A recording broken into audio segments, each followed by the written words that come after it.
दर्शकों का स्वागत है। मलेशिया का इतिहास। मलेशिया का इतिहास एक लंबा और समृद्ध है। यह क्षेत्र प्राचीन काल से व्यापारिक केंद्र रहा है और इसमें कई अलग अलग संस्कृतियों और लोगों का मिश्रण है।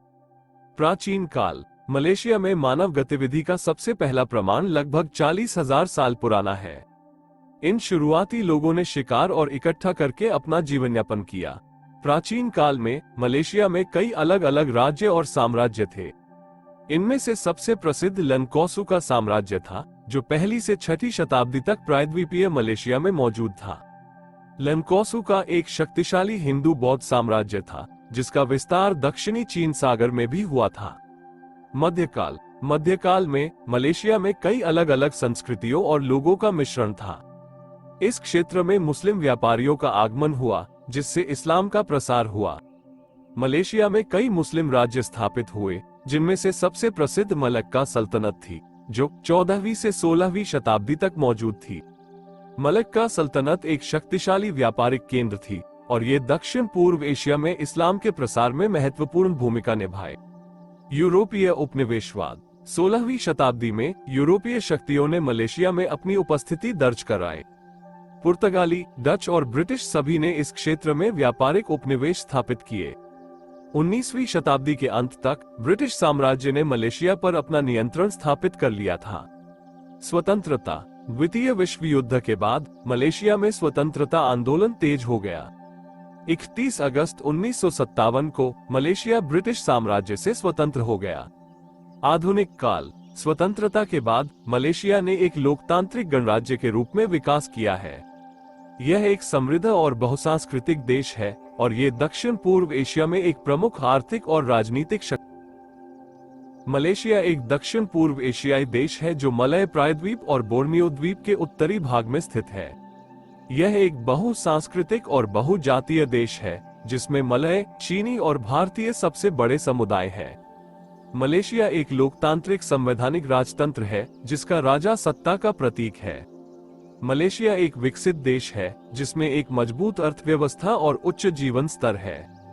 यह एक लोकप्रिय पर्यटन स्थल भी है, जो अपनी प्राकृतिक सुंदरता, समृद्ध संस्कृति और विविध जातीय विरासत के लिए जाना जाता है। मलेशिया की कुछ प्रमुख विशेषताएं निम्नलिखित है। प्रकृति। मलेशिया में एक विविध और सुंदर प्राकृतिक वातावरण है। यहाँ कई राष्ट्रीय उद्यान हैं, जिनमें जंगल, पहाड़, नदियाँ और समुद्र तट शामिल हैं।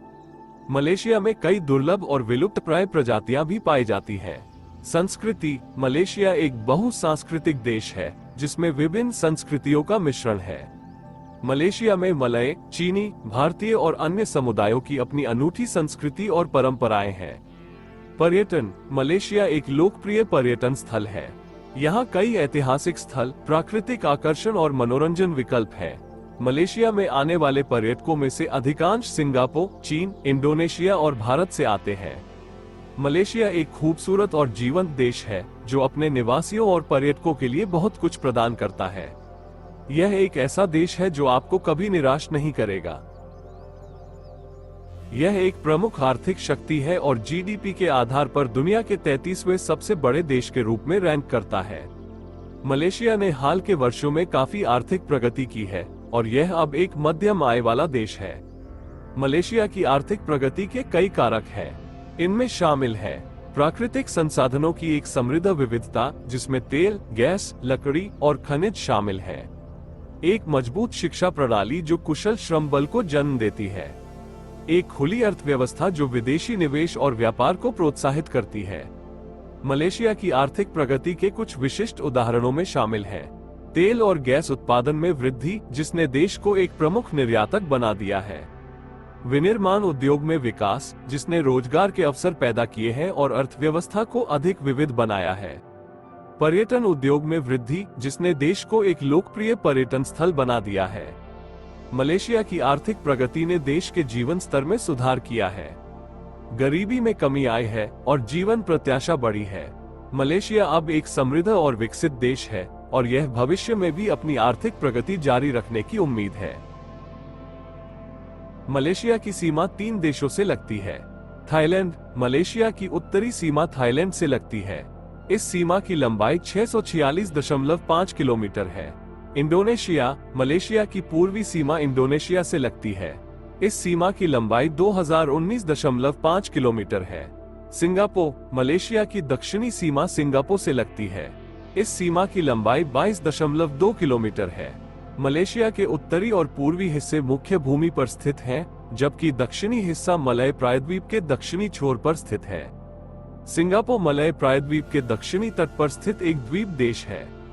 इस प्रकार मलेशिया की सीमा थाईलैंड, इंडोनेशिया और सिंगापुर से लगती है। मलेशिया के कोई स्पष्ट दुश्मन देश नहीं है। हालांकि मलेशिया और इंडोनेशिया के बीच कुछ क्षेत्रीय विवाद है, जो दोनों देशों के बीच तनाव का कारण बन सकते हैं। इन विवादों में शामिल है सीमा विवाद। मलेशिया और इंडोनेशिया के बीच सीमा विवाद का एक लंबा इतिहास रहा है। दोनों देशों के बीच सीमा के कई हिस्से अस्पष्ट हैं और दोनों देश इन क्षेत्रों पर अपना दावा करते हैं। क्षेत्रीय जल विवाद। मलेशिया और इंडोनेशिया के बीच क्षेत्रीय जल विवाद भी है। दोनों देश मलय सागर के कुछ हिस्सों पर अपना दावा करते हैं। रेंडांग डिश का दावा। मलेशिया और इंडोनेशिया दोनों रेंडांग डिश पर अपना दावा करते हैं। ये डिश गोश्त या चिकन से बनाई जाती है और इसे धीमी आंच पर नारियल और अन्य मसालों के साथ पकाया जाता है। इन विवादों के अलावा मलेशिया और चीन के बीच भी कुछ तनाव है। चीन दक्षिण चीन सागर पर अपना दावा करता है, जिसमें मलेशिया के तट के पास कुछ द्वीप भी शामिल हैं। मलेशिया चीन के इस दावे को नहीं मानता है। इन तनावों के बावजूद मलेशिया और इंडोनेशिया के बीच व्यापार और संस्कृति के क्षेत्र में घनिष्ठ संबंध है। दोनों देश आसियान के सदस्य भी हैं। कुल मिलाकर मलेशिया के कोई स्पष्ट दुश्मन देश नहीं है। हालांकि कुछ क्षेत्रीय विवाद और तनाव के कारण दोनों देशों के बीच तनाव हो सकता है। मलेशिया के लोग आमतौर पर मिलनसार, मेहमान नवाज और दयालु होते हैं। वे एक दूसरे के साथ सम्मान और सद्भावना से पेश आते हैं। मलेशिया में धार्मिक सहिष्णुता का भी एक मजबूत परंपरा है। यहाँ सभी धर्मों के लोग शांति और सद्भाव के साथ रहते हैं। मलेशिया के लोग अपने देश की संस्कृति और परंपराओं पर गर्व करते हैं। वे अपने त्योहारों और उत्सवों को बड़ी धूमधाम से मनाते हैं।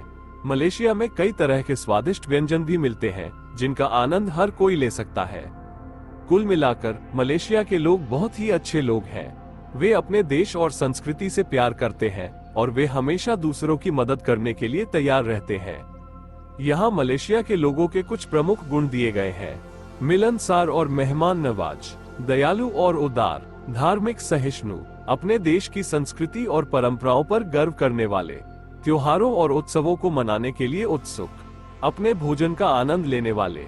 यदि आप कभी मलेशिया जाने का मौका पाते हैं तो निश्चित रूप से वहां के लोगों से मिलें। आप उनकी गर्मजोशी और दयालुता से प्रभावित होंगे। भारत और मलेशिया के बीच संबंध ऐतिहासिक रूप से मैत्रीपूर्ण रहे हैं। दोनों देश सांस्कृतिक और व्यापारिक संबंधों के माध्यम से एक दूसरे से जुड़े हुए हैं। भारत और मलेशिया के बीच संबंधों की शुरुआत प्राचीन काल में हुई थी। मलेशिया के कई द्वीपों पर भारतीय व्यापारियों और उपनिवेशवादियों का आगमन हुआ था। इन व्यापारियों और उपनिवेशवादियों ने मलेशिया में भारतीय संस्कृति और धर्म का प्रसार किया। आज भी मलेशिया में एक बड़ी संख्या में भारतीय मूल के लोग रहते हैं। आधुनिक काल में भारत और मलेशिया के बीच संबंधों में और अधिक मजबूती आई। दोनों देश राष्ट्रमंडल के सदस्य हैं। 1963 में भारत ने मलेशिया के स्वतंत्रता संग्राम का समर्थन किया था। 1999 में भारत और मलेशिया ने एक रणनीतिक साझेदारी समझौता किया। इस समझौते के तहत दोनों देश राजनीतिक, आर्थिक, सुरक्षा और सांस्कृतिक क्षेत्रों में सहयोग करने के लिए प्रतिबद्ध हुए हैं। भारत और मलेशिया के बीच व्यापार संबंध भी मजबूत है। 2022 में दोनों देशों के बीच व्यापार का आकार 10.5 बिलियन अमेरिकी डॉलर था। भारत मलेशिया का 10वां सबसे बड़ा व्यापारिक भागीदार है, जबकि मलेशिया भारत का 18वां सबसे बड़ा व्यापारिक भागीदार है। भारत और मलेशिया के बीच सुरक्षा संबंध भी महत्वपूर्ण है। दोनों देश आतंकवाद और समुद्री डकैती जैसी चुनौतियों का सामना करने के लिए सहयोग करते हैं। भारत और मलेशिया के बीच सांस्कृतिक संबंध भी मजबूत है। दोनों देशों के बीच छात्र विनिमय कार्यक्रम, सांस्कृतिक गतिविधियां और फिल्म समारोह आयोजित किए जाते हैं। हालांकि भारत और मलेशिया के बीच कुछ मतभेद भी हैं। उदाहरण के लिए दोनों देशों के बीच पाकिस्तान के मुद्दे पर मतभेद है। कुल मिलाकर भारत और मलेशिया के बीच संबंध मजबूत और मैत्रीपूर्ण है। दोनों देश एक दूसरे के साथ सहयोग करके क्षेत्रीय और वैश्विक शांति और स्थिरता को बढ़ावा देने के लिए प्रतिबद्ध है।